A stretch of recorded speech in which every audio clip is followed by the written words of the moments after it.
BLO એપમાં જે last updation આવ્યું છે એ અનુસાર EF ડિસ્ટ્રીબ્યુશન ટ્રેકરની અંદર આવી રીતે એપિક મેચ એવું એક ઓપ્શન આવ્યું છે.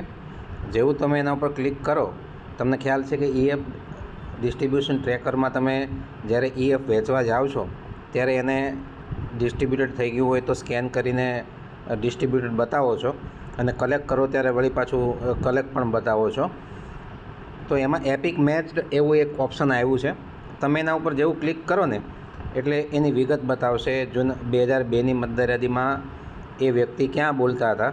અહીંયા જોઈ શકાય છે કે એપિક મેચ થયો છે પણ ખોટો થયો છે, કારણ કે એપિક સેમ છે બંનેના પણ નામ અલગ અલગ છે.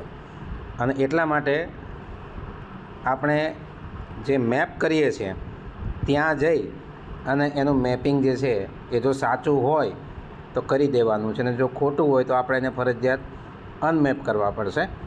આપણે હમણાં જોયું ડિસ્ટ્રીબ્યુટ ટ્રેકરમાં કે એનું નામ જે છે એ અલગ અલગ છે, એના કારણે એ ખોટું ઓટોમેપ થયેલું છે.